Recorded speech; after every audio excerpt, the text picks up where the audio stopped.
Bob Masterson. He's the president and CEO of the Chemistry Industry Association of Canada. Bob, good morning. Glad you could be with me. So, what is your stake in this? What are your thoughts on this strike and the fact that goods and services are just not moving right now? Well, good morning, Marcy. The situation really is quite dire. And, we hear from people that heard us in our industry speak during the strike and said, those guys, this is just crying wolf. We went through this already. This is a very different situation.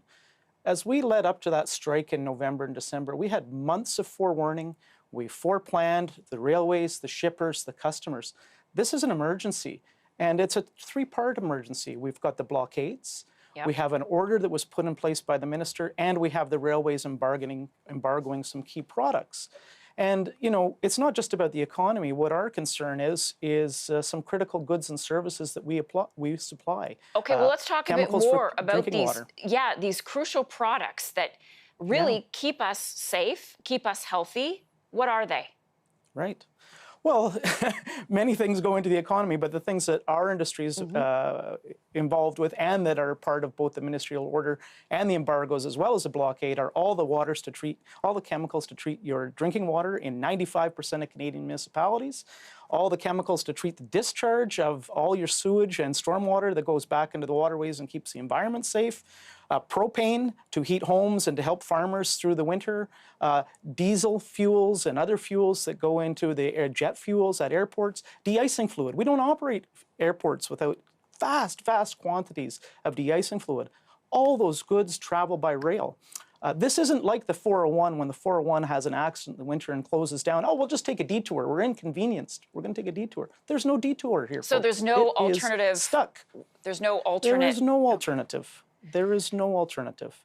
And yes, I think we are concerned we're approaching a crisis, and we don't see the sense of urgency that we believe we need to see from provincial and federal authorities. Well, let's talk a little bit more about that. They have not been served. Yeah, let's discuss that a bit more. I know that you have said the government hasn't handled this with the urgency that it needs to.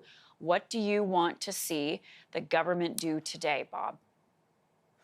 Well, in the case of New Hazelton, British Columbia, we have all freight to and from the port of Prince Rupert is suspended. There is a court injunction that has been issued. That injunction needs to be served. Either we are or we are not a nation of law. In the case of Belleville, a court injunction has been served. The OPP is observing. Everyone's talking about diplomacy, negotiation, dialogue.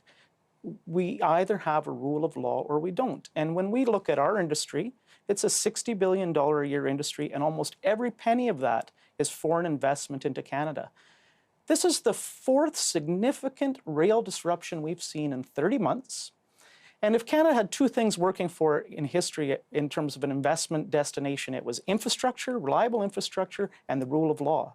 And right now, I can tell you the global investors looking at Canada are asking the question, what's going on with the infrastructure, and do they not have rule of law? These are very negative signals Canada's sending to the world, and there's the long-term implications of that, but there's the short-term implications on Canadian communities.